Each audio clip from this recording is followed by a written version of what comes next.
Well, it's a good thing we had just a little bit of delay there. Hi, everybody. All right, folks. Welcome to the September ramblings of the American Praetorians live stream / Slack Ops, whatever we're calling this thing. We are definitely slacking this month. Oh, yeah. We don't even have a guest. You can tell it's supposed to be Slack Ops because, like, we've had that idea for about 6 months and we still haven't pulled the trigger on it. So we're definitely slacking on it. Yeah, it's so meta, right? Oh, yeah.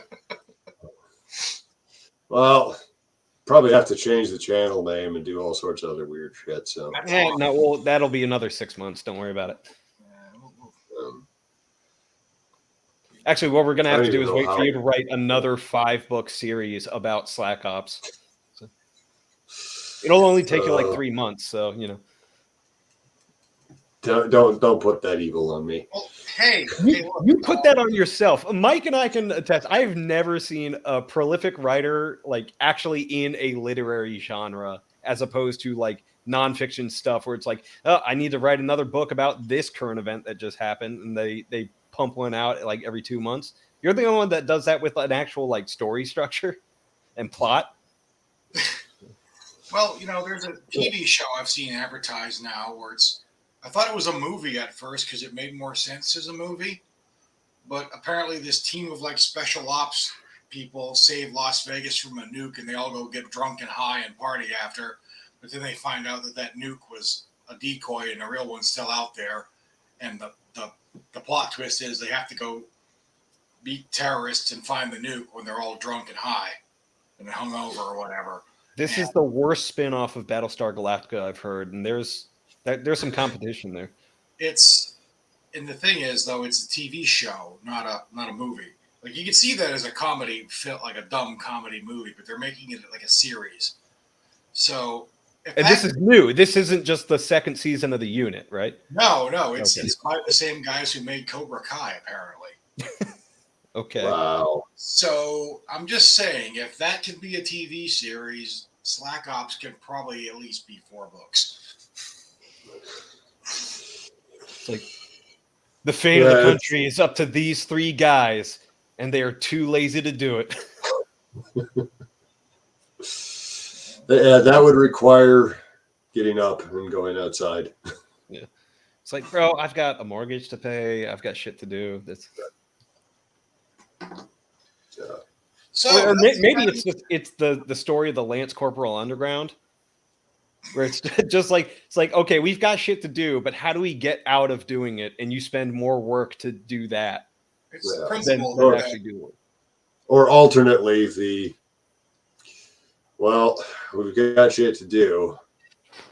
We don't want to do it, but we're not going to get out of it. So let's figure out how to do it as fast as possible so we can go back to doing absolutely nothing. Yeah. Or like you have to make up a mission to go on because like once you get out there it's going to be easy as shit and it's just going to be a gaff off fucking skate fest. But you have to sell it to the command or else they're going to send you on a mission that actually requires shit. It's like do we really want to do this 30-mile movement or this 30-click movement? Or can we convince them that there's something really going on over in this village and it's just an excuse to go like, because they have a marketplace with, Mirinda on sale. So how do we get there instead of what we're really supposed to do? And then for the title, you can just title it GWAT. Yeah. It works on multiple levels. It really does. So, slow news day today. Nothing at all interesting happened today. That's one reason we have nothing to talk about. I'm going to have to take your word for it because I just didn't pay attention to news. No, Dianne Feinstein died. Yes, and they found out who killed Tupac, apparently. Was it Dianne Feinstein? Surprisingly, no. I would have Okay, so this wasn't like a deathbed confession or some shit? I hated what he was doing for inner city violence. But weirdly, though, Senator Feinstein managed to vote on a bill, an FAA bill, yesterday, and she died today. Hmm. I think some of these guys aren't actually doing any of the things they're supposed to be doing in office. It's just staffers rubber stamping everything. Just a Right. theory. But don't you Well, have to be present to vote on this stuff? supposed to be. Well, I think we're well past expecting U.S. politics to function as it's supposed to. So, Yeah. And yeah, so those two events are not related as far as I know, but they're both interesting. I'm still going to connect them in my book of conspiracy theories about how the moon landing conspiracy was a conspiracy by the Soviets to, sow dissent in the U.S., which is only a conspiracy in that I just made it up, but it might actually be true. That sounds like something they would do. Yeah. I mean, we do have documentation, thanks to Vasily Mitrokhin, that the JFK conspiracy theories started in Moscow Center. Yeah, but I mean, like, why wouldn't the moon landing conspiracy theory be along that lines? It's like just because I can't read and I haven't looked into the papers that came out during the fall of the Soviet Union and all that stuff, it might already be there and nobody is like interested in it. He can so read, everybody. He reads at least a fourth grade level. Yeah, not Russian though, Oh, which is a fourth grade reading level. It is a somewhat point and grunt sort of language, isn't it? Yeah, I mean, which it's one of those things where the stereotypical accent is not as uncharitable as we would first assume because it's just how their grammar structure works. Yeah. Articles? What are those? Yep, rifle is fine. oh, and apparently RFK Jr. has filed that he's going to run as an independent for president next year. Okay. So I could get it. I mean, I hope he does better than his dad, but not that much better. So the big question now is which candidate is he going to take more votes from, the Republican or the Democrat? I mean, he's a lifelong Democrat who was like a big leftist on a lot of things, but now like the internet right are the ones who love him because he said one or two things they agree with. So I think it's going to even out. I think he's going to take the Joe Rogan vote from both the Democrats and the Republicans. So I don't even know if it's going to. He won't even be on the ballot in half the states anyway. So I don't especially as an independent, he basically shot himself in the foot. I don't think unless he can raise a whole hell of a lot of money. I don't think we're going to see a repeat of like Ross Perot or anything. Though he does have the same funny voice, Ross Perot. Well, so the Ross Perot thing really only worked because he was also running as a Republican. Right? If he ran as an independent, I think enough people would be like, all right, you're not actually serious about this. He was Reform Party in the 1992 election. There was his own party. Yeah, Did he? He was still on the general ballot. Yeah, he just. So it was between Bush Senior, Bill Perot, and Clinton. Yeah. Which is why so many people were pissed at him, because we basically ended up with Bill Clinton because of Perot. And then 9/11. Doesn't it just like make your skin crawl that you're just like, man, if only we had George H.W. Bush for a second term. It's like, imagine looking at it now in the 2020s and be like, you know what, that would have been the best play. Lesser of two evils, definitely. Oh. I think we need to stop calling it the lesser of two evils and just like, because they're both evil. It's just like, who's the lesser of two dumbasses that's, not going to argue in front of court of what the definition of is. So. The fact that so many of these people can get away with such absurdities and they don't just immediately get shut down is just like, really? You're going to sit here and try and split hairs on the meaning of the word is? And that was like 25 years ago. Look how silly things are now. Oh yeah. I mean, this stuff has Because got to like level off at some point, right? Don't challenge it. yeah, Does it? I mean, I is don't it know about leveling off. things They may can't have just to hit rock bottom first. things can't just get stupider forever. I mean, I'm sure they were saying that in like the 6th century. the laws of physics don't allow it. Okay.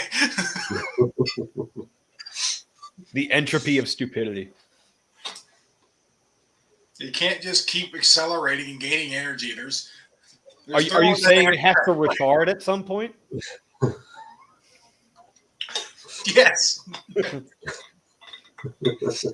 We need to start retarding, or else we're going to be so stupid. Look, I know it sounds counterintuitive. Just trust me. It sounds retarded. If we don't retard, then we're going to end up completely retarded. Yeah. The lesser of two retards. Oh, that's so many elections, though. So, Mike, what have you been up to in terms of stuff that the listeners and viewers are actually going to be interested? I'm talking, of course, about cement trucks.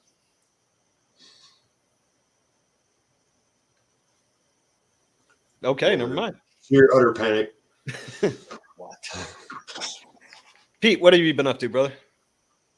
Just turned a novel into Wargate on last Friday. And this one is about? This one is the first of a new military science fiction series. All right. So don't have a release yet. It'll come when it comes. We've got the Order of the Centurion book coming next month in about 11 days, I believe. All right. So are you happy that Wargate has a new PR guy for your new release on Twitter? See, I don't know what's going on that. For those who have not been paying attention, Wargate's Twitter feed has a new social media manager, and things have gotten kind of interesting over there. You know it's bad when Jason's dropping Randy Savage memes. Oh yeah, lots of Macho Man Randy Savage memes in the last couple of days. So basically, I don't know how old the new PR guy is, but he speaks the language of the Zoomer pretty well. So that's, instead of just like, hey, our new book's coming out now, it's like, hey, get ready for this book. And if it meets like this expectation of pre-sales and that stuff, they're going to feed me all the goblin fuel in the office and shit like that. Something like that. Yeah. I have no idea what's going on here. And Jason's posting like, wait, what? It's probably whatever Mountain Dew flavor unlocks goblin mode, Mike, if I know what the kids are into. Maybe it's those Mountain Dew flavored Doritos. I mean, the kids love Doritos, right? I like Doritos. Doritos aren't new. Zoomers, you don't get to claim Doritos. God damn it! I had those when I was a kid. So I'm pretty sure Nick is just rubbing his hands together and cackling at the entire display. Nick is an avatar of chaos. Well, he's probably like, what are they going to do? Cook us off of Amazon? So, I mean, yeah. So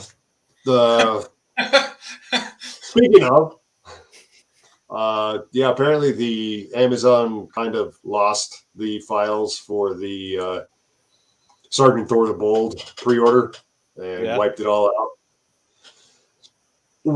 We've been told that it was an error, and there has been much apologizing, but there was no getting the pre-orders back. So day one sales, yay! Well, I mean, you can't stop the signal now. So, I mean, did you somehow get the feeling you may have offended Jeff Bezos? I think we've been getting the feeling that we have offended many of Jeff Bezos's minions for probably a year and a half now. I was going to say, what would they have ever done to have offended Jeff Bezos? I don't think Jeff Bezos pays attention to the affairs of normal men, to be honest. See him going to like Formula One races with his trophy wife with no bra on, Which one? I don't think he's remotely aware of any of it. It's little gray mushroom people and algorithms that are opaque to everyone as they slowly spin into madness. The algorithms are also based on fungi, so it's just mushrooms all the way down. I mean, this isn't even like the first time this stuff has happened with Wargate. Like I recall, the Warlord series had an issue, and I even saw my pre-order got canceled, and I had to resubmit it when that book was coming out. So, and I mean, their entire account got deleted a couple months before Ice and Monsters came out. That all got restored, including the pre-orders. But it's funny how the mistakes always seem to happen whenever you guys are releasing a new book. One of the things that has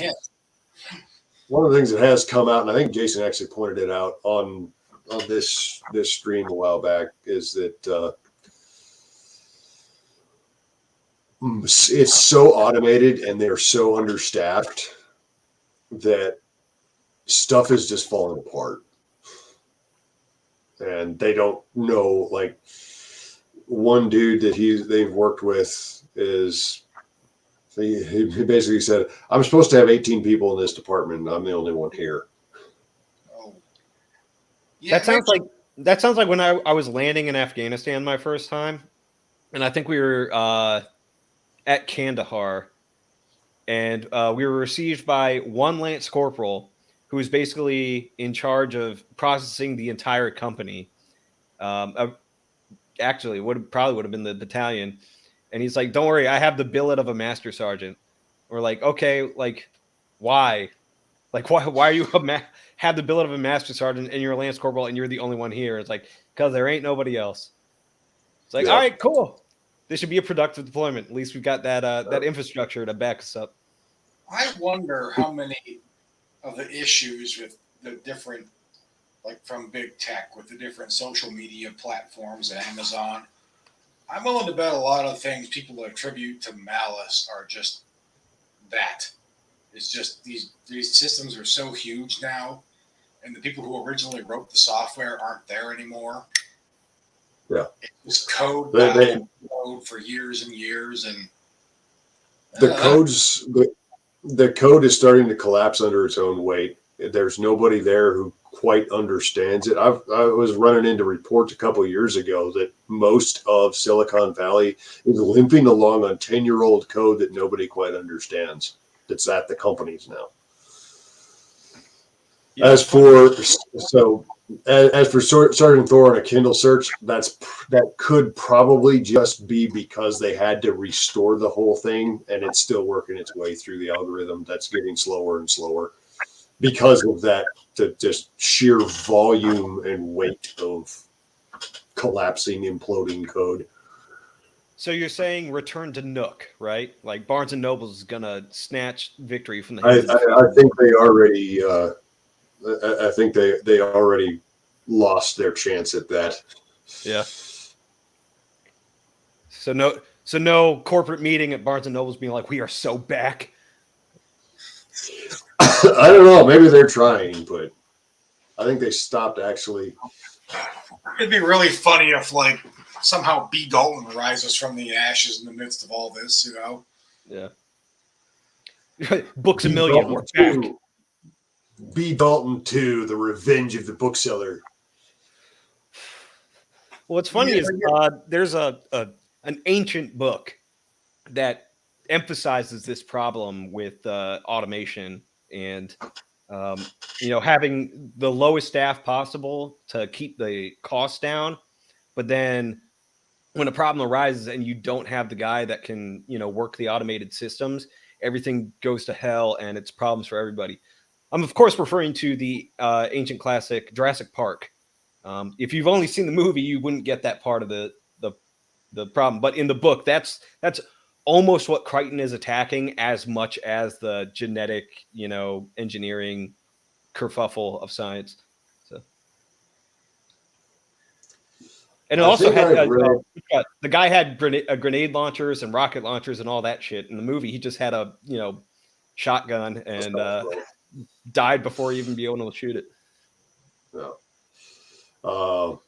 The SPAT 12 that he didn't have ready to fire, so he had to just slowly and carefully try and prep it, and then he got eaten. Yeah. I think I've read 2 Crichton novels, Eaters of the Dead and The Andromeda Strain, and I hated The Andromeda Strain because it ended on such a cop-out. Yeah. So I have read, I think of Crichton, I've read Eaters of the Dead, Jurassic Park, Lost World, Timeline, which it gets thrown around that it's like a lot better than the movie, but that's not a high bar, but it's still an okay book. Even the book itself, it has sort of wasted potential to it. And then Sphere. Basically, I went through and I read like all the books that got turned into movies at some point. And then no, I don't even think I got into any more of that. I did watch The Great Train Robbery, which he's probably a better like straight up director than he is a screenwriter, or like writing books to be adapted for movies. Yes, Robert, I am aware. That's why I was saying like I went through all the ones that got turned into movies. Yeah, and the 13th Warrior, I would say, despite all the weird anachronisms in it, is probably the best depiction of the spirit of Beowulf that's been put on film. Plus, it has your favorite line in it. Get stronger. It's your favorite line. Grow stronger. What's good? You know what? Eaters of the Dead, I'm not saying it's 100% accurate, but it's probably also one of the best depictions of Vikings, as opposed to like that huge trend that sort of supplanted the zombies era of like the 2010s and all that. We got this weird hot topic version of Vikings to various degrees. And if you like actually read Eaters of the Dead, you would have no idea that they're Norsemen. So, the other thing as far as anachronisms go is Beowulf was an actual historical character because he shows up in more than one.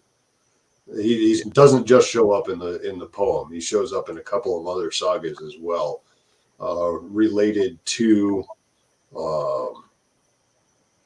Rolf Crocky. So there's a fair bit of evidence that he was based on a real dude, but a real dude who was probably in the 5th century, so at least 200 years before Muhammad. So even Fadlan would never have come anywhere near him. His real name. Well, history repeats. So it turns out he was just like trapped in a really enthusiastic like historical reenactment society from the Norsemen. Or they're just like some quirky rednecks that didn't. They're like, no, we still do it this way. Yeah, it's ye old LARP. But I think we just found very old LARP. I think I just came across a new like 80s action movie star or character named John Beowulf. There may actually be one like that out there. Yeah, I mean, there's a 90s retelling of Beowulf made by the guys that did Mortal Kombat, starring Christopher Lambert. Oh, God. And it takes place in the far post-apocalyptic future. Yeah, I remember that one. Sadly, I remember that one. No, if you've never seen it, you're giving it too much credit. It's even worth already needs to be a riff track. Oh my God. It might actually be. Yeah, it's pretty bad. including the giant straight razor as an instrument of execution.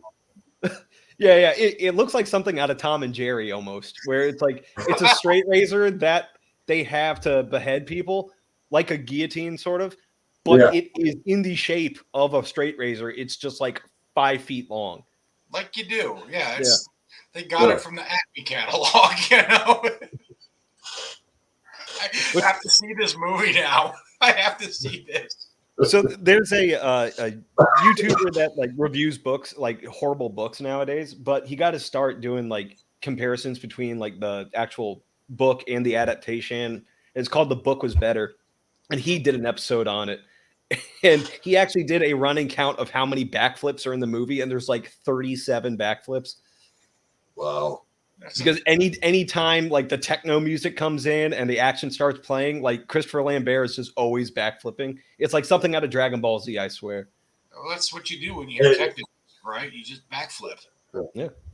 It's been a very long time since I was unfortunately exposed to that movie, but I don't remember the backflips, but I'm gonna go out on a limb and probably in slow motion too. Some of them, yeah. Did you see Outlander, the sci-fi post-apocalyptic alien thing with Jim Caviezel? Yeah, yeah. It wasn't terrible. No, but it wasn't bad enough to be like, oh, I could see this on the Sci-Fi Channel. It was like, no, Sci-Fi could not afford that. But no. It wasn't like it was one of those straight to DVD stuff. I remember I got it from the 7-Day store because like back then, we didn't have streaming services, so it was just like, hey, I'm just gonna go down to the 7-Day store and buy like $20 worth of whatever DVDs are on sale, and then we'll just like watch them in the barracks and that shit. That's how he came across. There's a movie that's way better than it has any right to be, and it's called The Brotherhood of the Wolf. And it's about the Beast de Gévaudan in France. But it starts off, and it's like very much this sort of period drama, but it quickly turns into like this 2-hour martial arts movie with like with a side of horror. With a ton of like conspiracy theories and secret societies and shit like that, and also CGI, I think my wife and I watched that actually. Yeah. Yeah, Mike, you've seen it. Why don't you tell the class what you thought about it? Give us your report. It was good, entertaining. I don't remember anything else. And by virtue of it being good, it's better than it has any right to be. I've seen a lot of bad movies. I mean, a lot of bad movies. I have a hard time keeping them straight. Plus, I'm in my 40s now. The mind's starting to go, so I don't remember things so good anymore. Sorry, gang. No, it's like it's like if you mixed Last of the Mohicans, Amadeus, and the Underworld movies together. That's one where the one character, he comes in from like Paris to investigate. Yeah. And he's like, they mentioned he's a libertine. He doesn't believe in stuff. Or I remember that being a line. Like, but he has a Native American sidekick that knows like Injun Fu. As they all do, He's so I got that and Outlander and just made a week, and the Clash of the Titans remake, and just made a weekend out of it. Oh, that remake was so bad. Though I remember when Larry Correa saw it, he told me that it's best if you just like put on heavy metal music and just listen to it as a music video. Oh yeah. No, if you watch the riff tracks commentary on that, at like 5 different points, Mike Murphy or Kevin Murphy is just like, did the kid who wrote Axe Cop write this? Like, it's just so ridiculous. And to a point where I kind of have to, it has like a guilty pleasure aspect to it, where it's just like, I am just watching some dude that grew up on like Saturday morning cartoons and just vaguely remembers the original 80s movie and just like trying to reconstruct it from scratch. So, And I think what irritated me, two things. Well, what ended up irritating me about that movie, other than being another pointless, shitty remake, right, was that first of all they cast Liam Neeson as Zeus for some reason. That was when he was. That was when his star was rising. They were casting him in all sorts of roles that he was absolutely not suited for. and And then Ralph Fiennes. his famous "Release the Kraken" line, which was so lackluster. Like it's like he didn't even care if the Kraken got released. It was like release the Kraken, whatever, you know. But that's when it started that fad of naming everything the Kraken for a while. Yeah. And it continued right up until 2020, and look where that got everybody. Was there an energy drink called the Kraken? Probably. Okay. It's like Kraken and Honey Badger. Guys, it's time to let it go. Oh. Just stop. Yeah. The meme is dead. You killed it. Was there a caliber named the Kraken? Probably. Okay. Probably some wildcat named something Kraken. There's all that's the thing with these memes is they always just get run into the ground, and there's somebody still bringing it up years later when it's like it's dead. Let it lie. You know what never goes out of style? SpongeBob. 90s Simpsons references. Well, yeah, because The Simpsons was still good back then. Yeah. As was the style at the time. So that and Austin Powers quotes. I remember as dumb as those movies were, the impact they had on the culture is so freaking outsized. It's weird. I mean, it's kind of like the prequel trilogy of Star Wars too.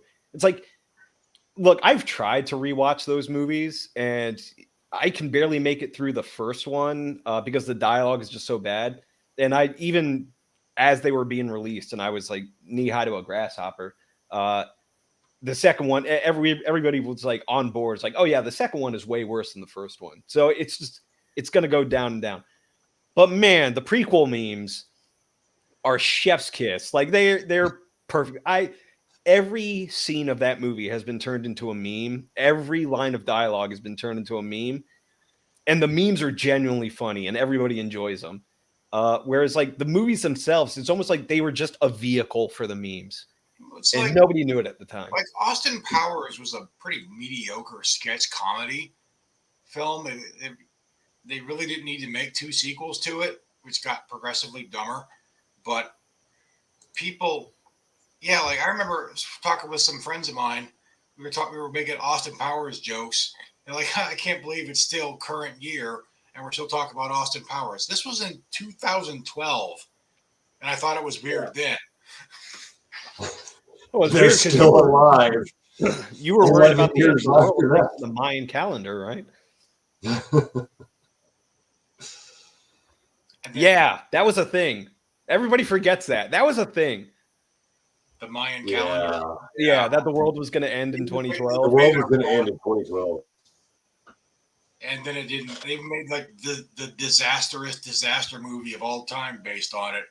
But I heard about that before it went mainstream because I used to listen to Coast AM when I was night shift security guard, and they were talking about that way back. And then nothing happened. I think poor George Norrie was devastated. I don't know. Like literally nothing happened because I don't even think the Mayan calendar worked that way. And if it did, they were even if it did, they were Mayans. Like, how would they? Who gives a shit what they thought? Maybe they just got tired of calculating the future. I don't know. So my understanding of how the Mayan calendar worked is that was the end of the long cycle. And the way that they do it is that like they have short cycle calendars, long cycle calendars. And basically all it did was like in terms of the long cycle, it's like it's a new year. So it's just like, yeah. So this long cycle ends. What do you do then? Well, you just add another digit, and that begins the next cycle. But I remember Y2K also. I remember I watched my computer system clock turn over on Y2K. I used to see if anything happened. Nothing did. But I remember one message board I participated in back then, like the clock got, like the date got screwed up, and it said it was like 2000 or something like that, the year. after that. So we were suddenly in The the doom. plane, We were in the doom planes, time were gonna, after that. planes were going to fall out of the sky. The grid was going to go down. I was like, you Dogs know what and the cats funniest were part about living this stuff together. was? This was like in the year 2000, or this was in the late 90s to 2000. None of this shit was as digitized as it is now. And it's like, oh man, all the banks are gonna get destroyed, planes are gonna fall out of the sky, like you were saying. It's like, I don't know, man. Like, I know how planes work, and if the computer dies, like fly by wire wasn't as big back then. They could just autopilot and glide that shit in because it worked on like cables and hydraulics and stuff like that. Like, physics didn't change because the numbers did. And even if it did have fly by wire, it's just like a remote control system. It's not like it's hooked up to the internet or anything. It's not. It'll be fine.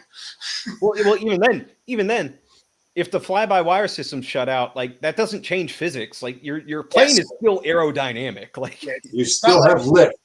You're not flying an X-29. It's not going to go into a spin if you lose the fly-by-wire. You don't need it in a 757. I'm gonna be honest, man. I think all these like end of the world predictions and that stuff is just like wishful thinking from people that still have like outstanding debts. It's just like please happen so I don't have to pay this back.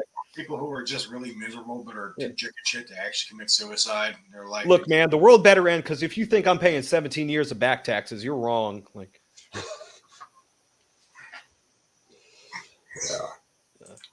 But I mean, it just like, keeps. at the same time, it's not a new phenomenon either. I mean, people have been predicting the end of the world within their lifetime for centuries. everybody, go look up the Millerites and the Great Disappointment. Now you know why you have Jehovah's Witness guys knocking on your door. And you get a lot of that still with these guys that are like, it's so over. There's no coming back from this. Like, shut the fuck up. Is that why us three are like immune to doomerism? Is because we've already been through Y2K and the 2012 shit? 2012, the housing crash that was supposedly catastrophic for so many people. Like, I lived in an apartment at the time, so it didn't really affect me. I'm not gonna lie. Joke's on you. I was already poor. Yeah, take that, big finance. Well, some of these people pushing the doomerism should be old enough to remember some of this stuff. But one of the things that you find very quickly is that the internet has about the attention span of a hyperactive hamster on meth. Yeah, and I think it's designed that maybe not on purpose at first, but it is designed to like keep you in that retarded monkey brain aspect where it's like, here's some dad advice for everybody who's listening, because even though I know I'm the youngest one here, even amongst the audience, it's not like your first thought that usually counts. It's generally your like second, third, fourth, and fifth. And it's like as you receive information, your initial reaction is not the one you stick with. As you think about it, you apply reason to it, and you come to a much better, more logical conclusion. The go-to example is like, all right, when an attractive woman walks in the door, what's the first thing you notice? But it doesn't. Your eyes might immediately go to her tits or something, but then like you start talking to her and things like that, and it's not your first initial lizard brain thought. Lizards but like the Twitter feed and social media and all this shit, it's designed to perpetually keep you in your initial reaction, first thought, retarded monkey brain mindset. Where it's like you can't actually ruminate on stuff because every new information is coming so quickly. And that's how a lot of the clickbait outrage farming that the influencers do works too. Like, do you remember the last thing you were outraged about? Remember when that train derailed in East Palestine, Ohio?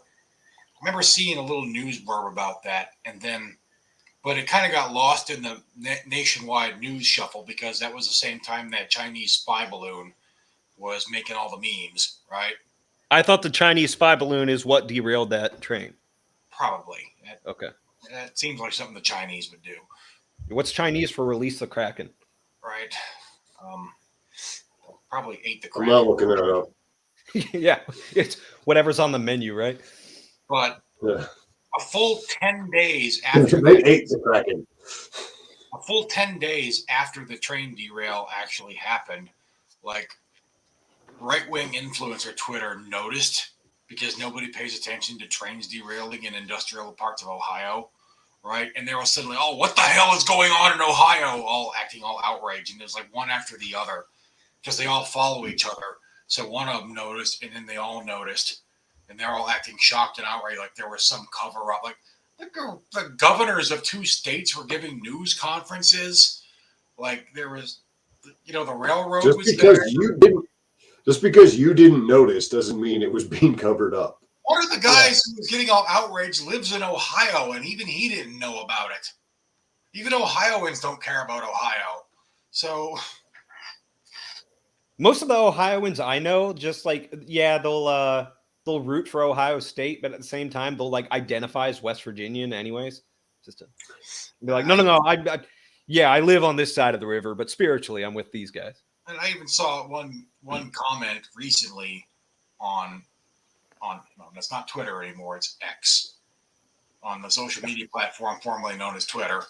That like Look, once Twitter.com stops redirecting me to X, I'll stop calling it Twitter. This is brought to you by the same people who brought you the East Palestine disaster, like the railroad. We're talking about some government program like that. That was the railroad. That wasn't. And that's the thing. Wasn't the regime, guys. Not everything. Not everything that bad that happens comes from one source. Sometimes but these people are consistently give the government far more power in their heads than it has in reality. Well, it's like that South Park episode. It's like that South Park episode. It's like that South Park episode about the 9/11 conspiracy, where it finally comes out in the end that the 9/11 conspiracy is a government conspiracy because 90% of the population is retarded. And this way, at least they think that we're on top of things and in control of everything, even though we're not even close. I mean, yeah, it's we saw that with a lot of like the Soviet counter intel was just like, no, let the Americans think that we're doing this because then they're going to invest all their energy into investigating that, and we can move over and do things in the shadows over here. So it's like nation state actors have been allowing conspiracies to go on for centuries because it gives the public something to outcry about. And if anybody ever investigates it, they're going to find that the state had nothing to do with it. But they're not going to be looking into the shit that the state did have something to do with. So it's like, and I'm not unfortunately even discounting every conspiracy, but no, there are real conspiracies out there. Yeah, just because conspiracy doesn't mean real. All conspiracies are true. Likewise, just because conspiracy B is untrue, it doesn't mean that no conspiracy is true. And here's another thing is that not every frivolous BS news story is intended to distract you from whatever the government's doing over here. Well, it may just be a frivolous BS news story because journalists are a bunch of idiots. But I'm getting mixed messages because on one hand, I'm being told by, certain people that, hey, this is a distraction from what they're really doing. And on the other hand, I'm being told by the same people, are you paying attention yet? So it's like, well, which one do you want me to do? Also, it's a large country with 335 million people. There's a lot of things happening every day. That's a conspiracy theory. Covering like 5,000 territory. Have you actually met all 335 million people? Doubt it. They're actually all AI. That's the other thing is there's almost a strain of solipsism in all of this. That no, those 335 million people aren't real people with actual agency and free will and the ability to do some really stupid shit. Just the people in Florida. Well, Florida, but there's just Florida man. Yeah. It's all just one dude, right? Well, the reason that Florida man is a thing is because Florida is the only one that actually like releases publicly all of their arrest records and shit like that on like a timely basis, so that hey, if you need a headline, just look at the Florida blotter and you're gonna find something stupid, and you can release that. You know, as opposed to other states that were like, no, this is nothing bad happened. Fucking see us in like a year and a half when nobody cares anymore, but we're actually going to trial with it. Yeah. So all the saying that sunshine is the best disinfectant, Florida's like, I mean, sure, but it's done horrors for our reputation. At the same time, they're probably like glad as hell they have that reputation, because I've talked to some of my friends and they're like, dude, I got to get out of this state. It's like Jersey or somewhere. I was like, well, why don't you move to Florida? It's like, nah, man, Florida's on some crazy shit. And be like, I'm sure Florida's like, yeah, one less guy from New Jersey. Fucking A. Oh yeah. See, our problem lately is we haven't really talked up the harshness of the winters or the dangers of the angry rednecks or the dangers of the wildlife enough. Yeah. It's like if you don't freeze to death in the wintertime, then the grizzlies or the wolves are going to eat you. Yeah. Well, that's like all the red states are sort of going into like Scooby-Doo villain territory, where it's just like we need a boogeyman and like to scare away all the people from the place that we're trying to keep to ourselves, because there's like buried treasure back there or some shit. I mean, when we moved up here 11 years ago, I mean there were bumper stickers. Montana is full. I hear South Dakota's nice. You sure they didn't just say like there's gold over in them there hills? Go there. Actually, there were several different versions. I hear South Dakota's nice. I hear Idaho's nice. Yeah, just not here. Unfortunately, it didn't take. Colonized Idaho, so yeah. We need to find like a new state to start funneling these people into. Like, yeah, but I want it to be a state that they can't ruin anymore. So it's to be like, yo, have you checked out Washington? It's beautiful. Puerto Rico? Alberta. Alberta. I think the state you're looking for is the Yukon. Wait, Alberta's a state? Yeah, it's just real low. Yeah. Province is just a fancy word for state. They named after the founding father, George Albert.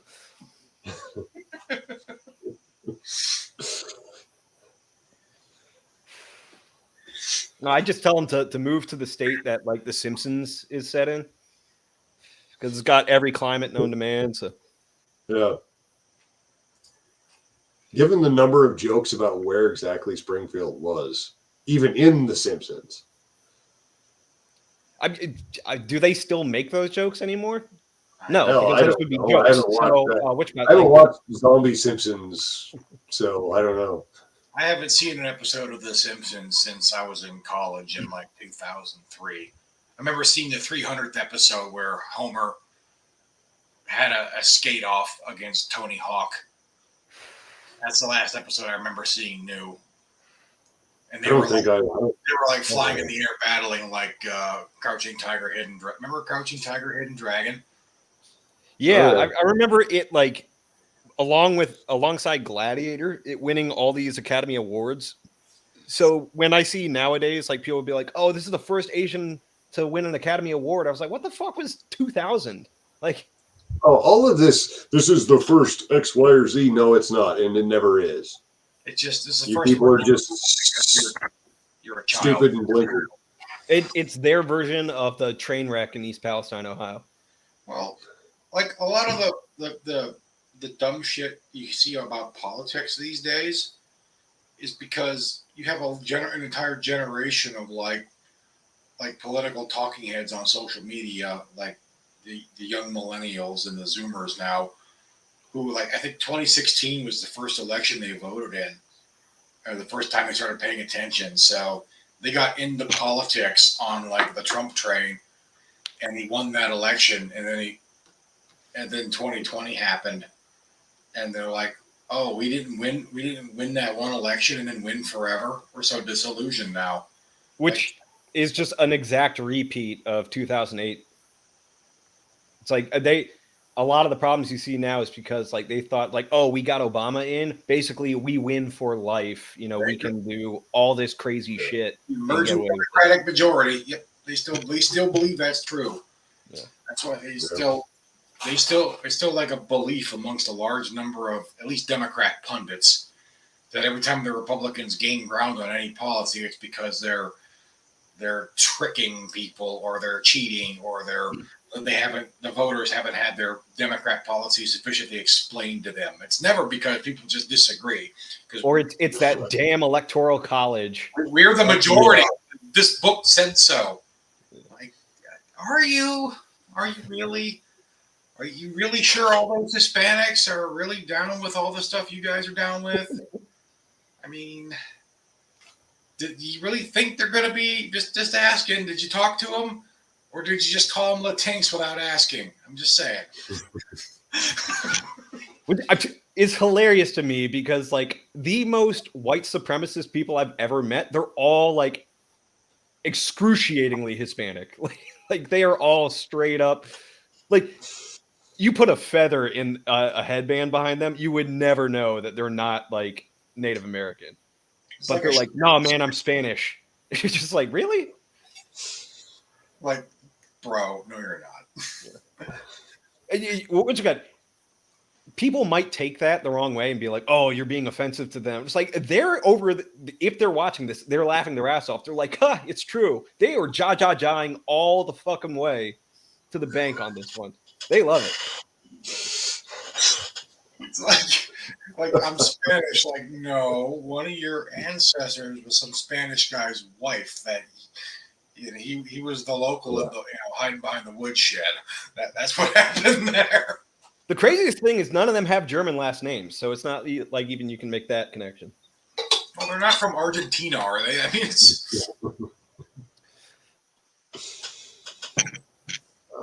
yeah. I mean, which guy?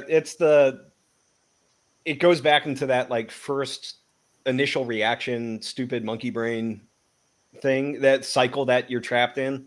Is that that's where you get this, goldfish memory style thing where it's like the first time that you actually notice something is the first time it's ever happened. And then you're going to forget. And then 5 months later, when the same thing happens, you're going to be like, oh, this is the first time this has happened. Which isn't to say that things aren't like stupid and bad sometimes now, but things being stupid and bad is not unprecedented in American history and certainly not world history. I mean, have a little perspective, guys. Now, yeah. I mean, which I don't think anybody on this stream is going to be saying it's like, oh nope, this is the greatest time ever. Unless you show Mike a picture of like an old church and say return, in which case he's going to point out all the merits of modern society. But generally speaking, we're all like, no, we live in clown world right now. But this is not the first clown world. It's like it's been like this, and it's been worse in the past. Well, in my defense, I wouldn't be able to see the old church back in ancient times because I wouldn't have glasses. So I want to take your word for it. You'd be able to see it, just not in a whole lot of detail. Glasses were first invented in like the 1100s, 1200s, Mike. You would have been fine. You wouldn't have been able to afford them.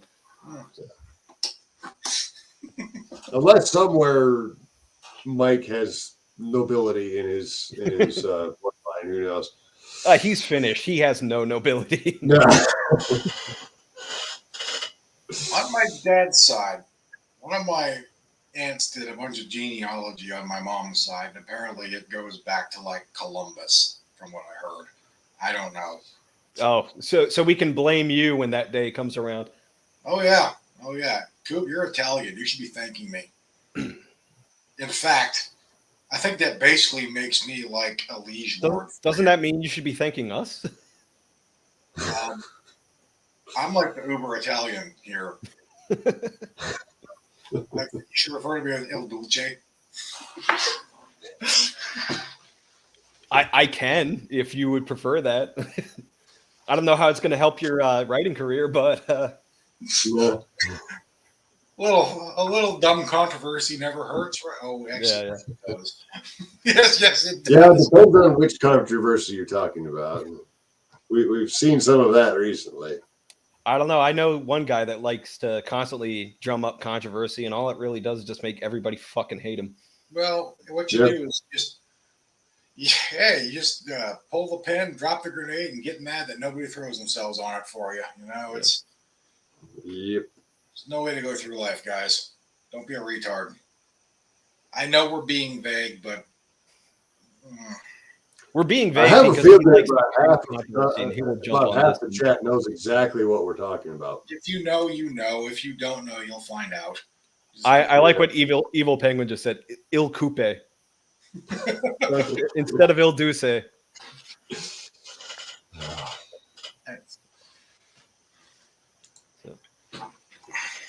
Oh, that's interesting. All right. This stream is now about Finland. Well, our ancestors both then, we're descended from the people who fought the Finno-Korean hyperwar, the apex of human civilization 20,000 years ago. Speaking of Austin Powers level of memes, remember the meme about how like Finland was a myth and that there was this grand conspiracy to like trick everybody into thinking that Finland was a place? I thought that was Australia. I thought that was Australia. No, Australia is the current one. Back in like the late 2000s, there was a 4chan fucking post that went where it's like my granddad is vehemently convinced that Finland is a conspiracy. Not like the Finns are perpetuating a conspiracy, but the idea and country of Finland is a conspiracy. I was too old for 4chan, so I didn't even hear about it until about that time. So. That's a myth. That is a hurtful stereotype. The Finland is just as watered down and full of like welfare state weenies as the rest of the region these days. Stop it. Okay.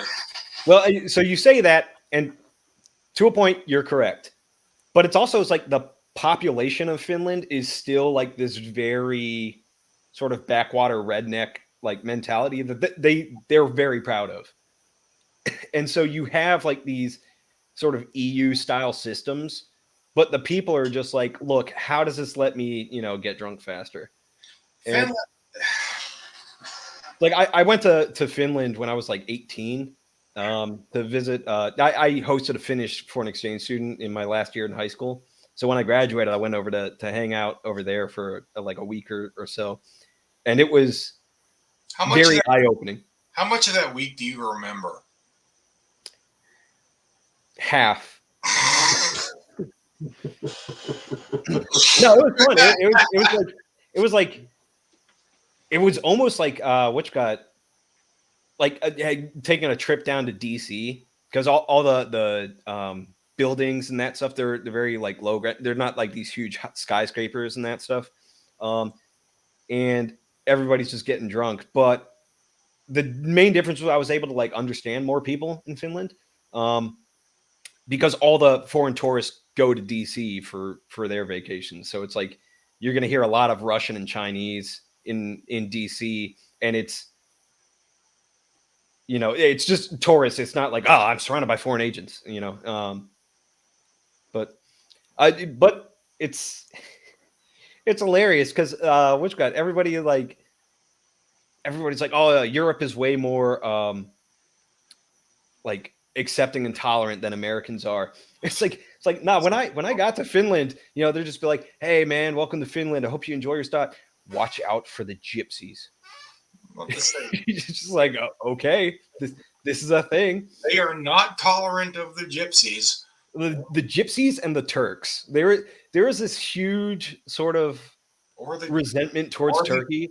Or the Jews. They just don't talk about it as much anymore. Let's be real. Yeah. Well, especially in Finland. I don't know if you remember which side they fought on, but They yeah, don't like to talk what they you don't got? like to talk about that either.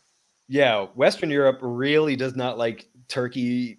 It's almost like that guy that married into the family, but is just like shunned at the get-togethers Turkey's and trying the to join the EU, and they will not let Turkey join.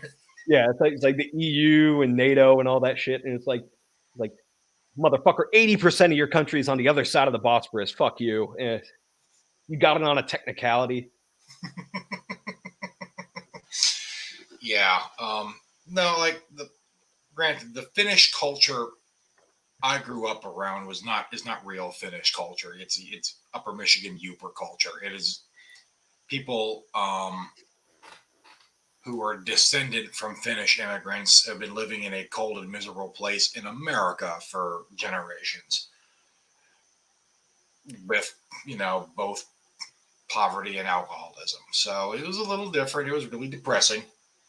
I lived in a town of a couple thousand people, and there were like 9 bars in town. That's how that went.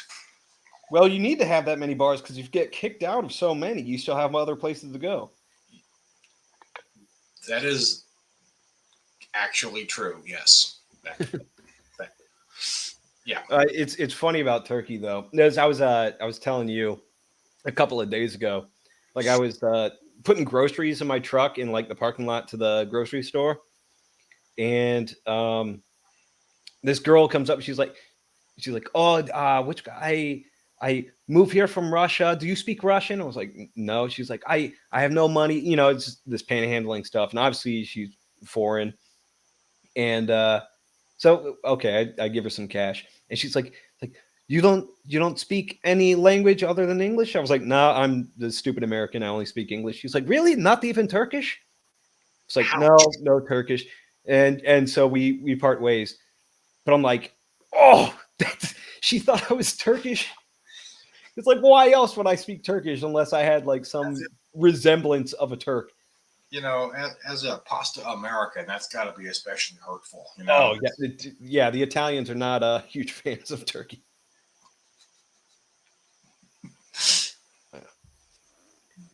Being swarthy and hairy is our thing. Yeah. Well, we have a guy in the chat who says never forgave Turkey for the death of the Ottoman Empire. I don't know where he's coming on that or if that's a typo, but I will never forgive Turkey for the creation of the Ottoman Empire. So,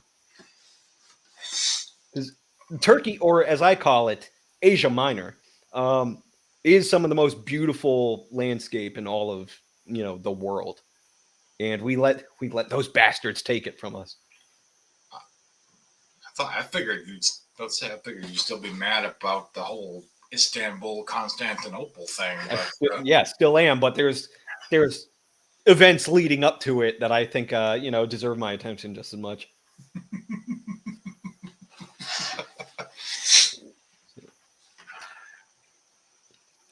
believe it or not, Here we go. I thought Pete was away from the keyboard, but nope, his camera just died. He's just feeding us.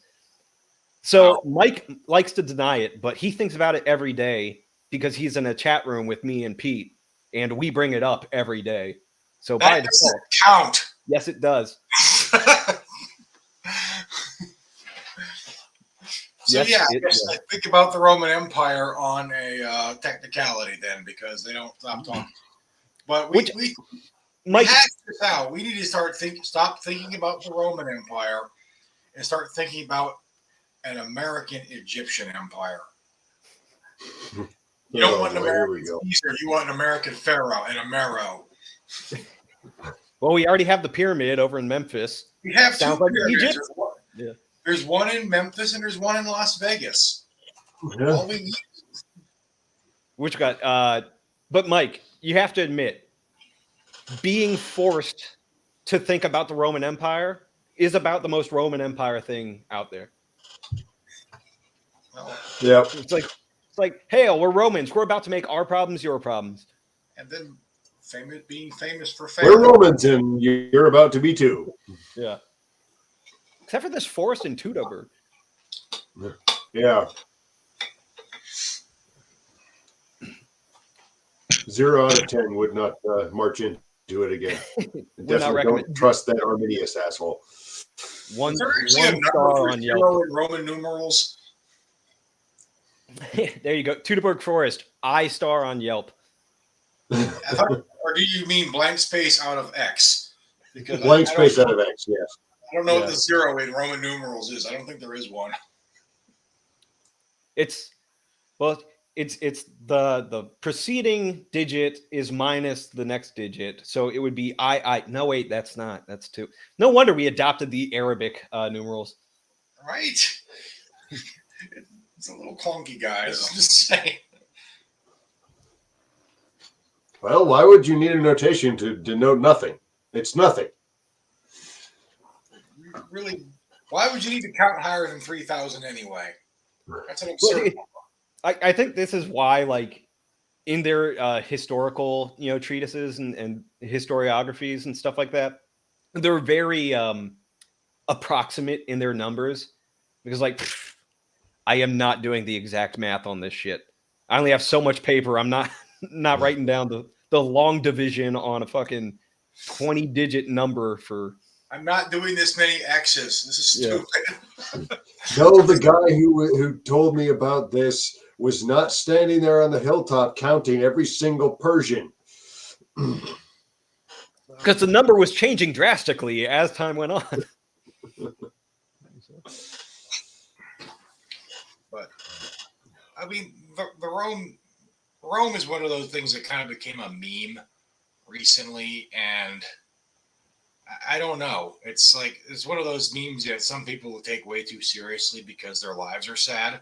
But if you just take it for the meme that it is and have fun with it, you're probably going to be okay. But I mean, it's a meme now, and like 90% of the people are being like, "Oh yeah, I'm a man. I think about the Roman Empire every day." It's like, no, you don't. But you want to be part of this meme. However, the meme started because people were noticing, like, why is every guy bringing up the fucking Roman Empire? And then they tried testing it, and a ton of guys were just like, "Oh yeah, I think about that shit all the time."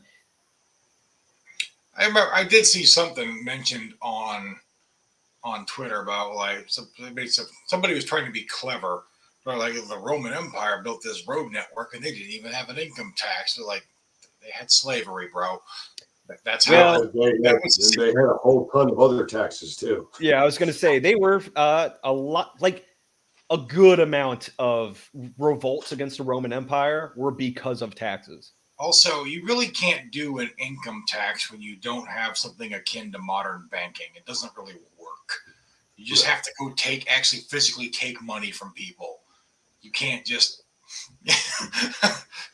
Yeah, and like the censuses back then were not for like some civic, statistics. It was be like, we want to know how much your shit is worth, so that we know how much to tax you.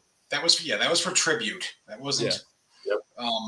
I don't think something like an income tax was probably even feasible until maybe the late 19th or early 20th century when they started coming in, when it came into being, because how would you even do it before that, Well, yeah, because before that it was like a sales tax, and so it was like during the transaction you would put shit to the side and then just be like, none of this is to say that any of us are in favor of the income tax. No, yeah. I'm gonna say, like, I'm less in favor of, giant slave armies building roads than I am of income taxes. So it's like, Yeah. And I know there are some weirdo libertarians out there who are going to struggle with that question because they think the income tax is the exact same thing as slavery. But you wouldn't think that if you were the one out there getting whipped because you're not building roads fast enough. So, or even if you want to take it beyond like the chattel slavery of the transatlantic slave trade, like the Roman and Greek and Old World slave system, it's like there were expectations of how you were treated, but that wasn't always a good thing because a lot of it was just like, you are your master's property. They can do with you as they see fit. So Sucked for It was women. still probably better. It was still probably better to be a slave on that side of the Atlantic than on this side of the Atlantic at the time. Yes. Yeah. But they would also. But it's also which got like the old European and Mediterranean system of slavery was much preferred to the Ottoman system of slavery. Yeah. So that's another reason why, damn you, Turkey. Yeah, there's different levels of how awful something can be. Yeah. like Some like of the this is also slavery, for example. They are not the same. One is worse than the other. Sorry, some guys. of this whole Roman Empire thing is just a new version of the Sparta worship that popped up after 300 came out. Or the Vikings thing, where it's like the soy jack guy now with the braid holding the that's they're doing it to the there were a lot of particularly in the military, there were a lot of Spartan simps. It's like, dude, you realize what the laws actually said? Yeah. Like, private property didn't exist. Yeah. It all belonged to us. And so that's like one of those things. Was like, oh yeah, I think about the Roman Empire every day. It was like, no, you imagine the Roman Empire every day. What you need to start doing is like learning about the Roman Empire to see what it was actually like, what a lot of their problems were, because we like this will get Mike going, but like that American Caesar sort of idea. It's like, oh, we should have a Caesar. It's like, bro, when Rome got a Caesar, everything started to go downhill like real fucking fast, So Civil War after Civil War after Civil War after Civil War. It's like they look at Augustus, Octavian Augustus, and the Pax Romana, and think that is Caesarism. Well, that didn't last all that long. No, and I mean he had like 2 different civil wars. Oh yeah, right after inheriting the throne from Julius Caesar, who had a civil war. And that it was every emperor kind of had a civil war going on. I mean, even Marcus Aurelius, who we say is like one of the wisest of the emperors, he was constantly fighting wars and he was lamenting it the entire time. If you read his meditations, he's not happy about having to do this. We're talking about intellectual giants here, though, who, like, there was this one rando on Twitter who was praising what a great leader Franco was because he protected Spain. He kept Spain free from the communists and all that for 40 years. Like, until he died, and then he turned it over to the whatever, and now Spain is just another random European country. It does all the regular Euro things. It's like a tourist destination. And I'm like, but that was 40 years, and it was like, my kid, that's not even my entire life. That's like, what are you talking about? Our country has been around for way longer than that. But also, the framing of that, well, it was either Franco or the communists, like maybe, but did defeating the communists mean he had to be like president for life after World War II?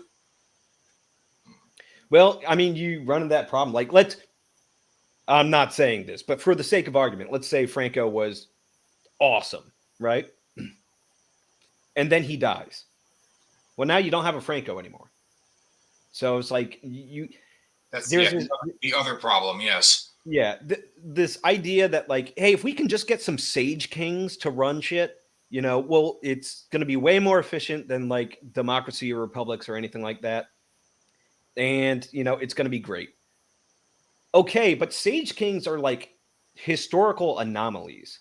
They're written about in such glowing terms because they were this one-off thing. You only get like maybe at most one every couple hundred years. And so it's like the idea that you're just going to have Sage King after Sage King after Sage King after Sage King in an unbroken line is, I don't know. What's the rudest way to say wishful thinking? Pants on head retarded. Yeah. And I don't know if it's quite the rudest, but it works. And the counter argument to that is, oh yeah, well look at how bad our leaders are now. Like, but it's like, yeah, but they're only in office for a certain 4 or 8 years, and then some other retard takes over. He's not president. He's not dictator for life. And as much as they love to doomcast about the regime, they can't do whatever they want. Well, obviously, if they were dictators for life, it'd be so much better. Like, thanks to George Washington rejecting monarchy, we have a drag queen story hour. Oh yeah, I remember that. Was that on Larry's Twitter page that somebody was?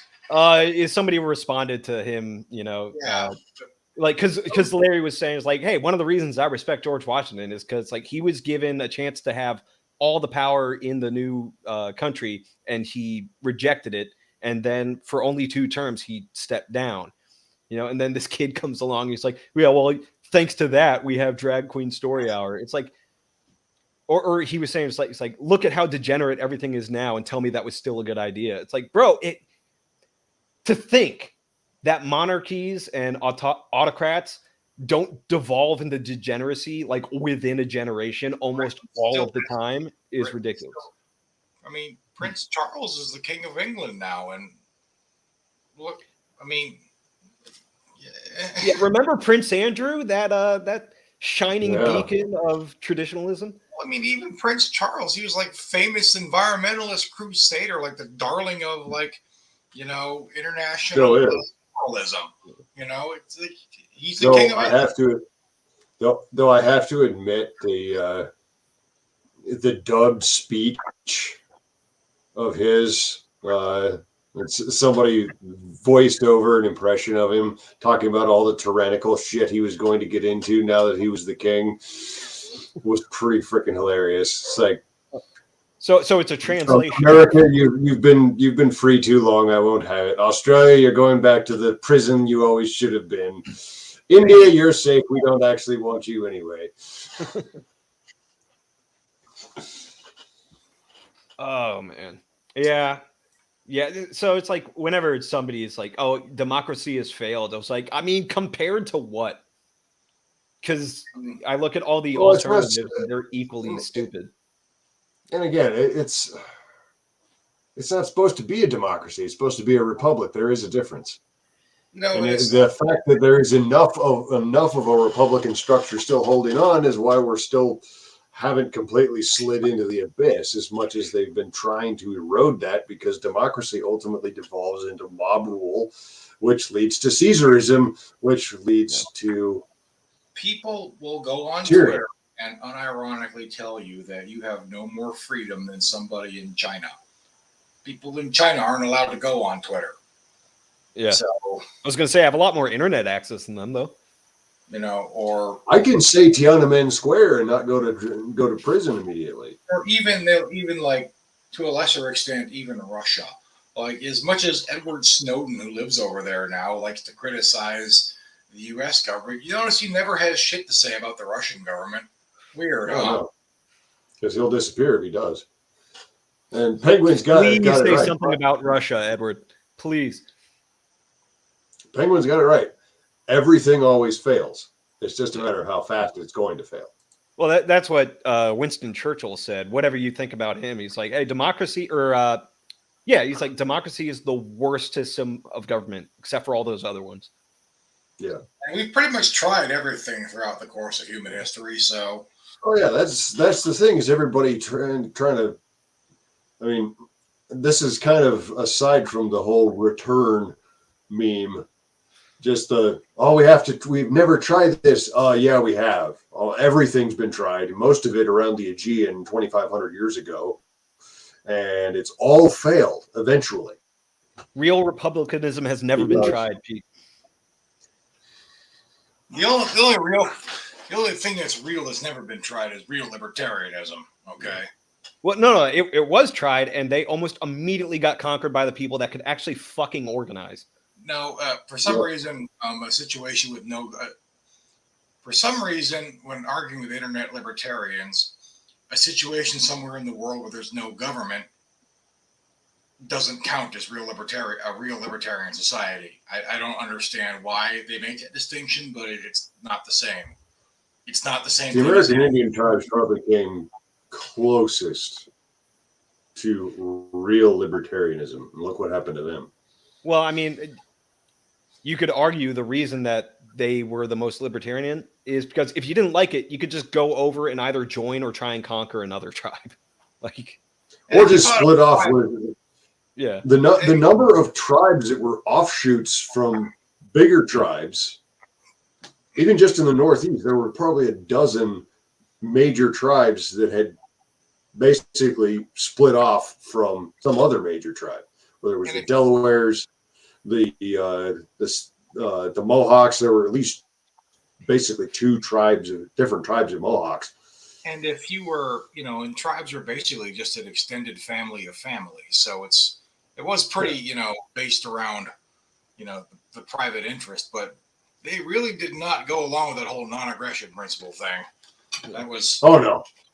Sometimes they just have a war because it had been too long since they had a war, and the kids were getting soft. It was. It's like one of the biggest.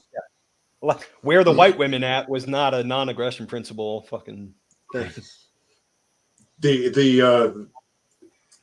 Just it seems that the biggest objection the Iroquois had to all of the white man's expansion was their land by right of conquest, and they were getting cheated out of it by this other conquest. Well, it wasn't, but if you fought for something and took it from somebody else, and then this guy comes along, gets you drunk, and gets you to sign it away, you're going to be a little pissed. That's not fighting fair, guys. Which, okay, yeah. That's a little. That's how I got my car. Crazy, but would you rather you just get conquered then? Okay. Because that happened too. Are you happy now? There's just no pleasing some people. Well, everything is it's might makes right until you're not the mightiest guy anymore. Yep. And then it's an injustice. So. It's there. There is a I kind of made the comment once that wonder what the Venn diagram looks like of people who are mad about the excess and overreach of COVID restrictions, and people who think fascism would be kind of neat to try out. Because if there's one thing fascists are known for, it's respecting bodily autonomy. They'd never make you get a shot. Well, I mean, Mike, there's some nuance into there, like which person has the most vril, and how can you multiply that? So, I was told, I had explained to me this is on Twitter, so that's where all the weirdos live, right? It's like every night's a full moon on Twitter. Explained to me that it'd be different because in this fascist scenario, his friends would be in charge, and they wouldn't have to make him do anything because he would agree with it. See, I have a bone to pick with Elon Musk. I do too. Just one? Because when he first started talking about buying Twitter, he was going to buy it to delete it. I think that was a meme. That was a meme where it's just like he buys Fortnite just to delete it, and he says, "Sorry, it had to happen." I wish he would have. It had to be done. I hate to say this because I had high hopes too. I was a supporter of Elon Musk buying Twitter because I figured, hey, it couldn't get worse, right? Boy, was I wrong. No, it's worse in terms of like interface. I'll give you that, because why the fuck did they take away the quote tweets? That's just stupid. But look, man, like the amount of horse fuckery that was going on Twitter, where it's like everything was shadow banned unless it was like approved by the official narratives. That is not anywhere near as strong now as it was before you bought it. So I'll give him that. It's kind of like a side grade in terms of like, yeah, the way it works is better now, but the functionality of it is just fucking stupid right now. The thing about that, I wonder how much of that was actually there and how much of that was just people imagining things. And I say that because a lot of the big right-wing influencers got huge under that old system, despite constantly posting things the regime wouldn't like. But but yeah, the abject censorship is a lot better, right? A lot of that has been just shut down. A lot of those guys are just shit canned, and good on them for that. But on the other hand, it's like the way the algorithm works now and the way the monetization works now is that you basically it encourages you to just post stupid shit to get reactions out of people because you make money that way. Okay, so now it's Instagram. Yes, so you could just post like a picture of an old church in Europe, like, why don't we build things like this anymore? And then there'd be a million comments. Or you can just spread some straight up Chinese propaganda if you're a fat little troll from Malaysia, and then people will, and then all the comments on there, or you just post some stupid doomer shit and you'll get a million comments. Or you could just say something really dumb like the Soviet people were God-fearing. However, Mike, I have to push back on this because the community notes feature, oh man, I'm loving that. Oh yeah, community notes is so much better than the Facebook fact checking shit. Community notes is the best thing Elon Musk has done with Twitter, hands down. Right? That is great. That is fantastic. But I don't know. He kind of waffled on the free speech thing, which I'm not criticizing him for that because I wouldn't make it an absolute like anything goes thing if I owned it either. Like, who wants that? Who wants to live in who wants to try to have advertisers come sell their product on a site where it's just a bunch of retards yelling the N-word at each other? Like, it's like trying to sell stuff on like Discord, And if you are an advertiser that wants that, let us know because I can say some horrid shit, Also, you're probably already on Gab, Or Gab, you can talk about anything you want on Gab except sports. But at the same time, he let a bunch of really odious dipshits back on there, but didn't. So he like loosened the valve up a little bit and made the discourse worse. So he didn't actually become like full free speech, but he didn't. I don't know. A lot of that discourse though is about how he didn't just open the valve the entire way though. Yeah. Like all of the stupid shit I see arguing on there is that like, oh, Elon Musk is still, throttling this shit, blah, blah, blah, blah, blah. And it's just like, I mean, like I said, I'll disagree with you on this, Mike. It's like, it's still miles better than it was before he bought it. So, I mean, it depends. I can't really say that I wasn't on it really before. I mean, I'm just talking about like the overall like level of how stupid things are on there. I think it's actually gotten worse. I think things are dumber on there now than they were before.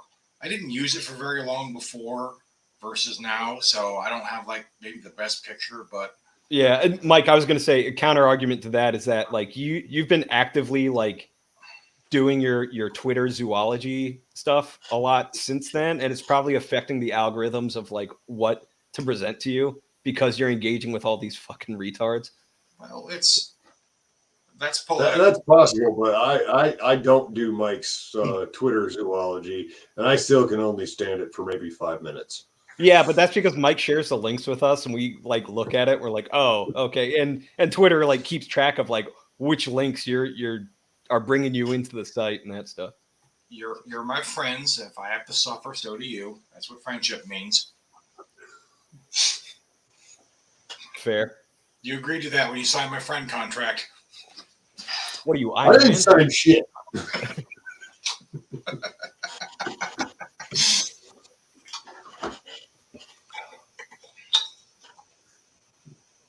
That is a very good question, Robert. Yeah. There was actually a joke meme that I saw, like, getting throttled, or is just your content getting sold? Your content not good anymore. Well, it's also because like a lot of these people that are worried about getting throttled are the ones who are like trying to chase the algorithms and that shit. And if the algorithm changes for whatever reason, then their shit just like drops off a cliff. and they think it's a Yeah. personal attack on them. It's Or like, help, my channel's getting attacked or some shit. And like, are you getting throttled or are you just not getting boosted? You're not riding the wave anymore is what's happening. I mean, that's how it is on YouTube. And it always has been to one form or another. You know, you gotta, and it's like that for your indie writers on Amazon too. You gotta ride the algorithm to keep. There's a reason. Good luck keeping track of that. There's a reason. If the Twitter algorithm a year, you know. Because if the Twitter algorithm is a black box, then the Amazon algorithm is a black hole. Yeah, I was gonna say I don't know too much about how the YouTube algorithm works. I just know what like the big channels are complaining about because we're like the little speakeasy in YouTube. Like they don't know about us, and we like it like that. So if we only have like 14 people watching, we're just like, yes, we can say whatever the fuck we want, and we regularly do. So yeah. this is yeah. What would the Wish algorithm be? Buy our cheap bullshit that you're never going to get in the mail. Wish is just Alibaba with an American advertising agency. You might get something like things I've seen from Wish could be either absolute junk or work surprisingly well. Like I saw Demolition Ranch tested like a level 4 plate from Wish that stopped a 50 BMG round, right? So. Again, the problem was the anime porn girls fucking like stitched into it and that shit. You say problem for somebody else, that's a feature, you know. Why? So you know what you can aim at? For people, I guess we were wrong about YouTube. They cut Mike.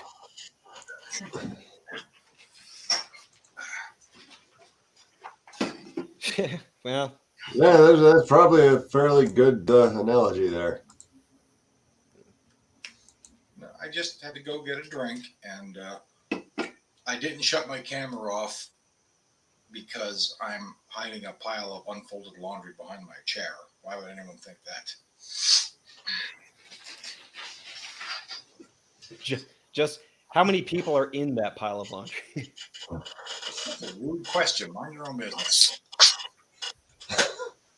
Very well. Oh wait, we're getting new information, Mike. It stopped a 50 BMG because they messed up when trying to make a level 2 plate. You want to stop bullets or not?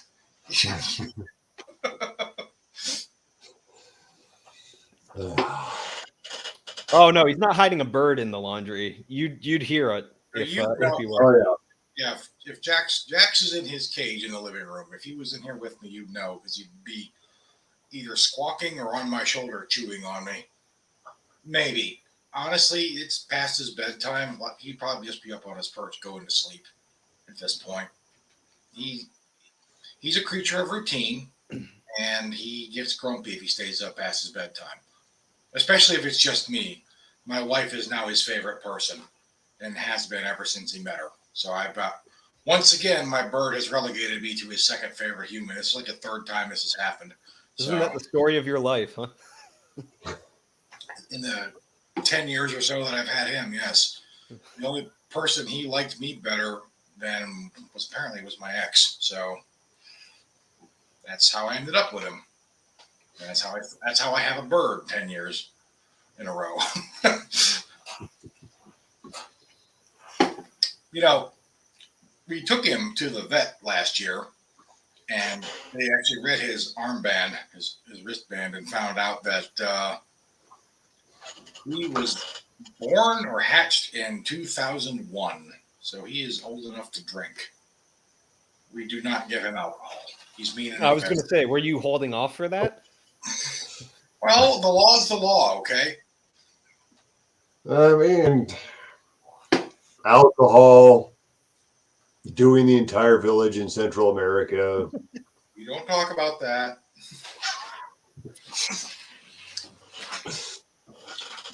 God, I wish I could pull up pictures on this thing. Yeah, we definitely need a new software other than StreamYard, but I am way too lazy to learn a new software. I would like something. I'm not sure what else is out there, and I'm not like I kind of know how to use this, and that's as techie as I want to get. This is your Microsoft Word. There might be a better word processor out there, but I've spent too much time learning this one. Oh God, this is gonna be something I have to do, isn't it? Oh, fuck. Fine.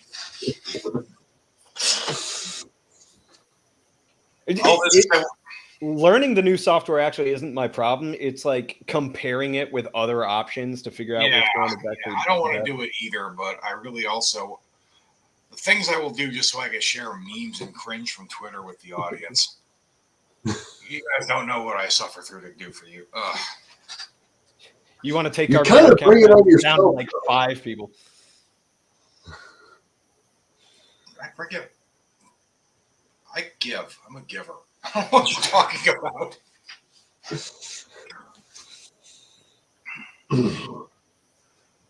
So, what else happened?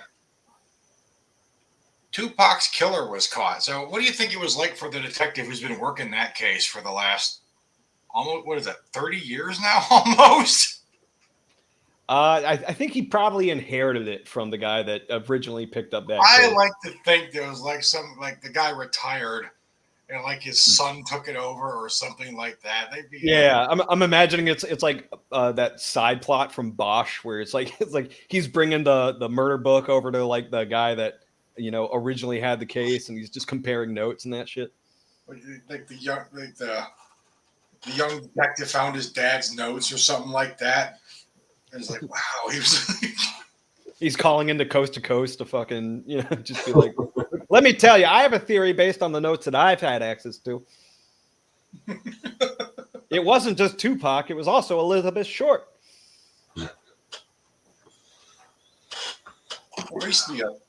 You go see all sorts of. One of the things you could go visit in Las Vegas was the IHOP where Tupac was shot, and go see like the alley where Sammy Davis Jr. killed a man, and all sorts of things.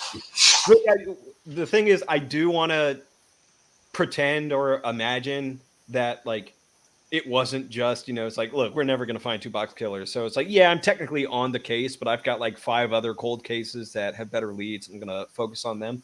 To a guy that's like really obsessively been trying to laboring over this for 30 years.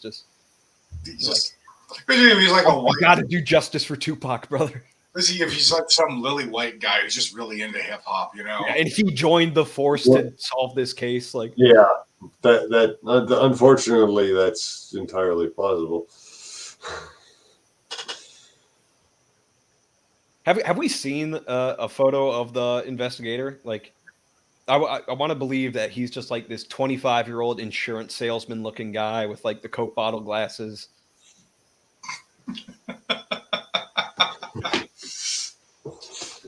With the thin black tie and the white shirt. Bow tie, straight up. Yeah. An unironic bow tie, not like look out, I'm being clever with my bow tie. He wears it because he genuinely thinks it looks good. Yeah, he's sitting there with like the giant binder. He's just like, look, guys, Tupac deserves this justice. I have worked my entire life to bring this man to justice for Tupac. And the other his families can have closure. And the other detectives that are his age are Googling who the hell Tupac is. It's like, was he a friend of Kurt Cobain? I could tell you who did that one. Yeah. He was on Actually, who did die first? Was that Kurt Cobain or Tupac? I've never cared enough to. It was the day the music died. Okay. That was music. I'll give Tupac the benefit of the doubt, but I refuse to budge on Kurt Cobain. Not a Nirvana fan, huh? No. The best thing that came out of Nirvana was Foo Fighters. So, see, I don't think I actually ever have heard a Nirvana song knowingly. Yeah. Just because it was out of Seattle, so no. I'll amend my previous point. The best thing that came out of Nirvana was Jason Everman, but the best thing that evolved from Nirvana was Foo Fighters. So I think I have a Foo Fighters song in my MP3 collection, and I couldn't tell you which one. I have a lot of MP3s of. I don't even know where I got some of them. So my older brother is like this huge Foo Fighters fan, has been for ever since he was a teenager. And even he is like, yeah, the thing about Foo Fighters is they're a solid like B plus A minus band. It's like you can just put on one of their songs and enjoy it, but it's not like life-changingly great or anything. But you can always enjoy it whenever it's on. I was like, bro, you're like the biggest Foo Fighters fan I know, and you're downplaying them like that. What else do you need from like a pop rock band, though? Just. But I don't know, man. I came from the heavy metal side of things, so it's like I could when I'm trying to sell you on a band, I'll be like, bro, just listen to this fucking song, listen to this solo, listen to this bar. It fucking slays, bro. Like I will put passion into trying to convert you to metal. But it's like if I'm just trying to get into like DC pop rock, it's just like, yeah, it's fine. You don't want to change the channel when you hear it. Cool. nobody can really say that Foo Fighters slays. I mean, it's Yeah. it's more of a nudge, Oh, man, nothing gets me hyped like Pretender. Yeah.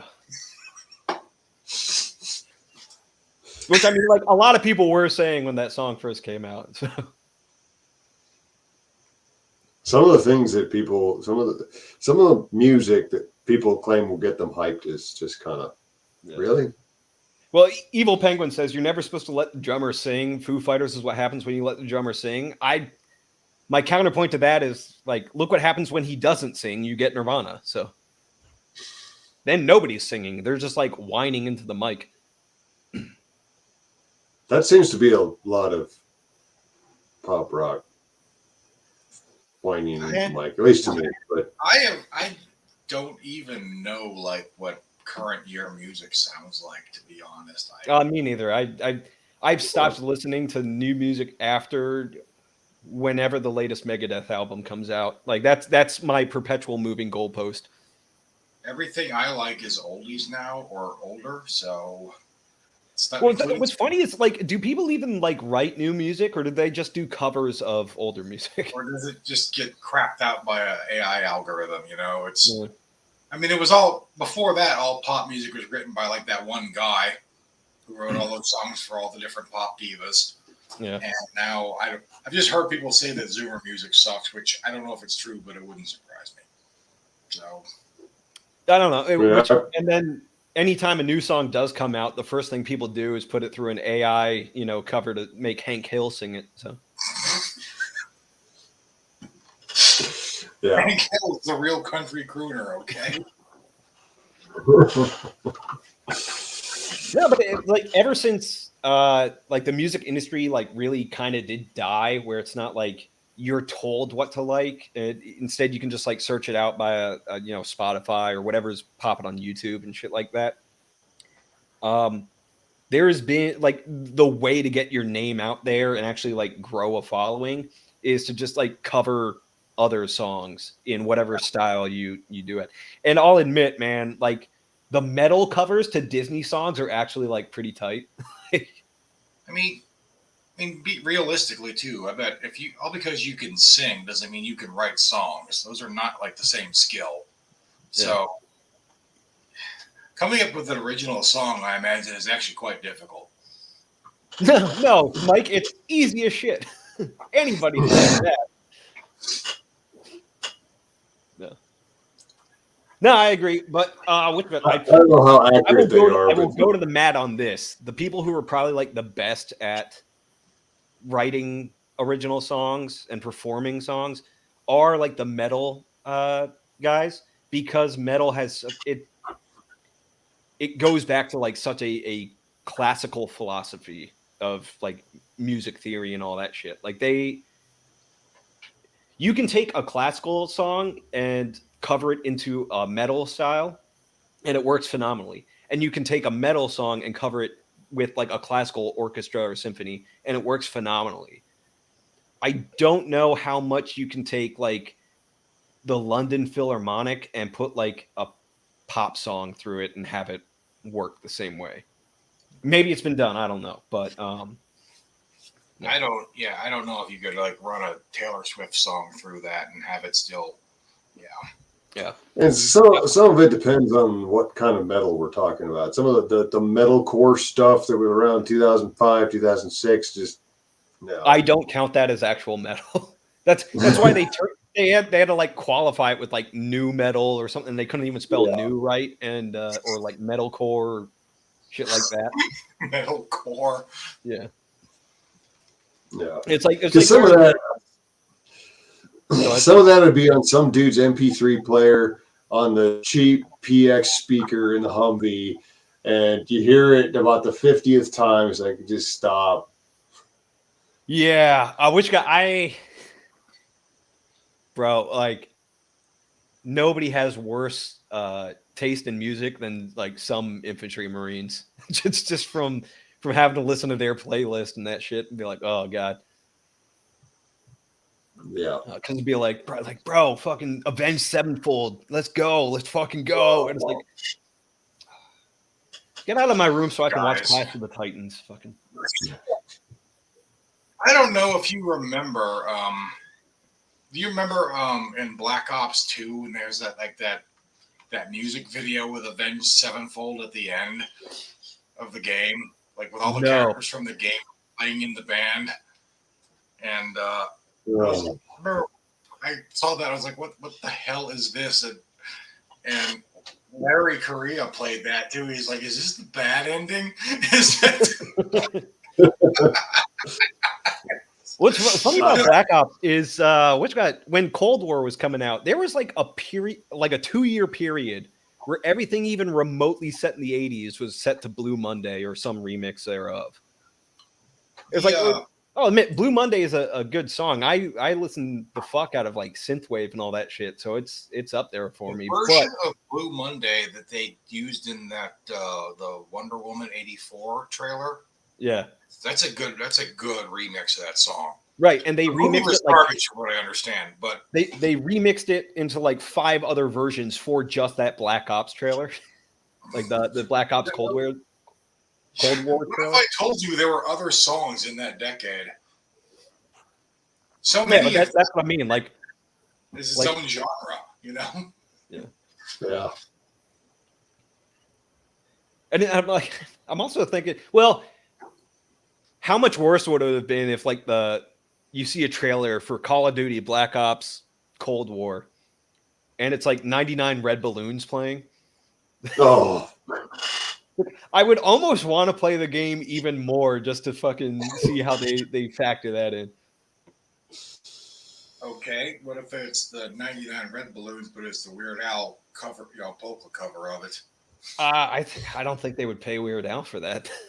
I know. Yeah. Or what if it's like a Pat Benatar song, like "Love Is a Battlefield," or the one from like Legend of Billie Jean or some shit? They really missed an opportunity with not doing like a throwback 80s Battlefield game. Or a Battlefield game, period. Love Is a Battlefield. I think they shot themselves in the foot with that 2142 or whatever the fuck it was. 2042. Yeah. But if you thought Battlefield 5 was bad, we made it even worse. I was like, bro, I checked out at Battlefield 4. Like, what the fuck are you doing? Yeah. The only Battlefield game I ever played was Battlefield 3. And I don't know, there was a Navy EOD guy, was one of the characters in there, and that was kind of funny because he was Navy EOD.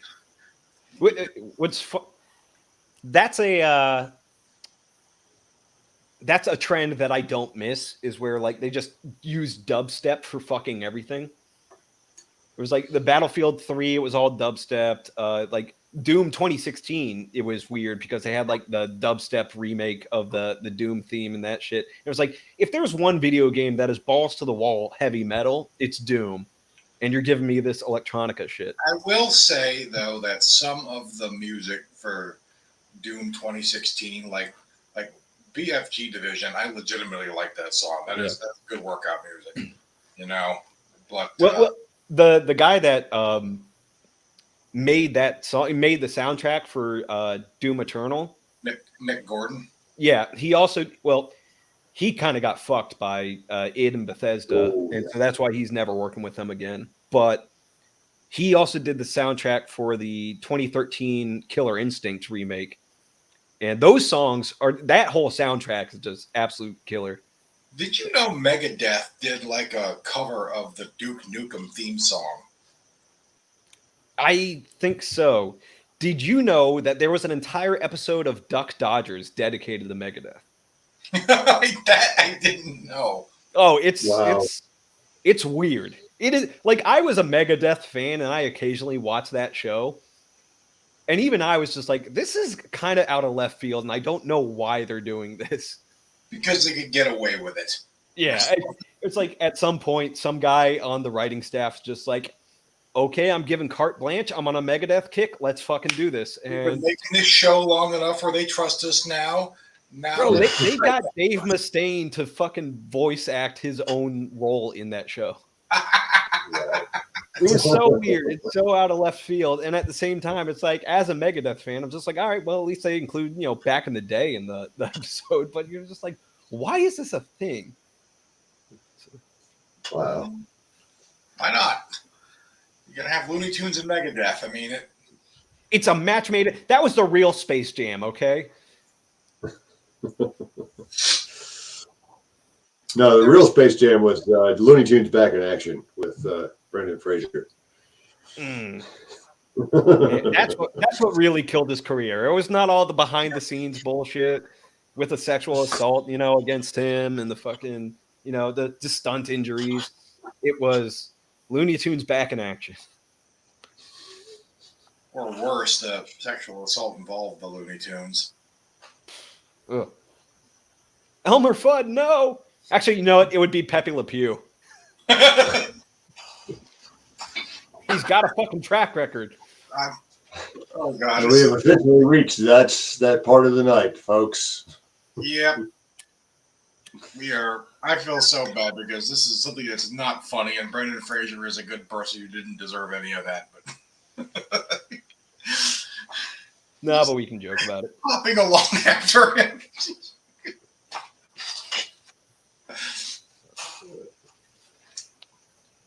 And as a kid though, I didn't get the other half of the joke with Pepe Le Pew. Was that one part of the joke was that French people are overbearing and hit on women really hard, and the other half is that they smell. So yep. It's really just a polemic screed against French people. Yeah. Which is why when like people are like trying to like retroactively cancel Pepe Le Pew, 60 years later, and it's like, oh, I can't believe Looney Tunes was endorsing this. It was like they weren't. He was French. No. You're not going to endorse some French guy. What do the kids say about that? Based.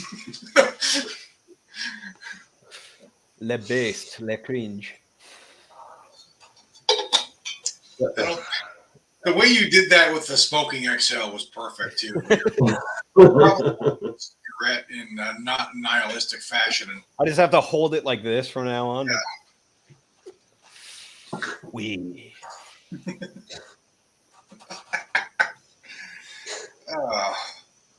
Guys, I think we might need to call this stream a little early.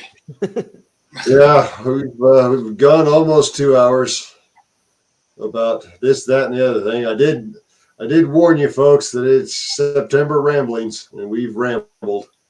We are rambling. So. We are beat, and I need to go get some dinner. That bowl of cereal isn't. Yeah, I think all three of us were fucking starving. Yeah. So, for whoever actually showed up besides the three of us, I really appreciate you guys. You guys are like the hardcore fans right there. They're like the 5 people at like the indie rock concert. That's like, we're your biggest fans. It's like, yeah, thanks. You're our only fans. We appreciate it. Follow, Dave. Yeah. They follow us around the VW minibus. It's just. It's like the All one right, guy folks. on your social media thing that always likes your posts. Yeah. But is All right, it folks. like foreign scammer just trying to like, Yeah, it's not the Chinese girl with the That's actually a Chinese dude in a PLA Yeah. sweatshop somewhere. like damn you, Ian Miles Chung. And on that note, we'll see you all next month. have a good night, everybody. Thank you.